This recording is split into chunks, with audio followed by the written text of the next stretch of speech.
The legislative session now underway in Carson City, opening 120 days of lawmaking and political debate. Thank you for joining us at 4. I'm Kirsten Joyce. I'm Brian Loftus. It's a busy agenda ahead. Already Republicans and Democrats are marking their territory, if you will. Politics Now anchor John Langler is live in Carson City to recap day one. John.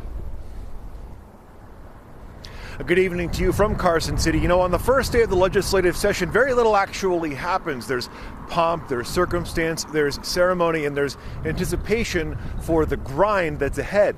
The question is when that grind takes center stage. Every legislative session starts the same way.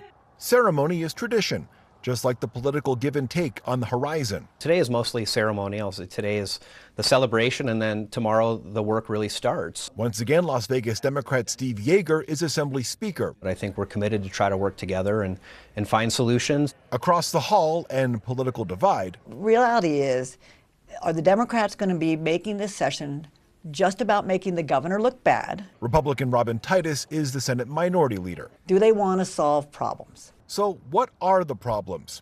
Even before sorting out education funding and the host of other issues in Nevada, lawmakers are waiting for Governor Joe Lombardo's amended budget. The $12.7 billion one his office sent last month included a $335 million deficit. By law, Nevada's budget has to be balanced. I was surprised, frankly. I think that we have the monies, and it's unfortunate that there was some misunderstanding about where the funds could be moved to, and I think that's what happened. Senator Titus is confident this is a small, fixable issue.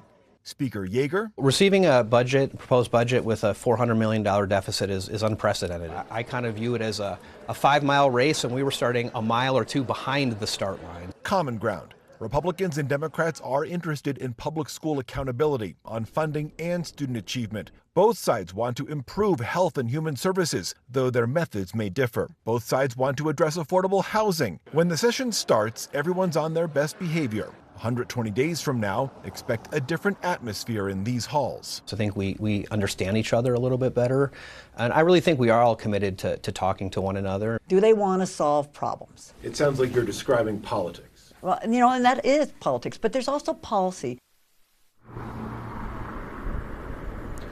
Well, also on the agenda, tougher punishment for DUIs, for other sorts of criminal activity, domestic violence, things like that. They'll talk about that here at the session as well. There's those massive film tax credit proposals. There's 2 of them from the Democrats, one on the Assembly, one on the Senate side. We'll see if those make it through. We'll touch on some of those issues as well coming up in the next half hour. For now, live in Carson City, John Langler, 8 News Now. John, thank you for that. The legislative session is 120 days and it ends on the 2nd of June.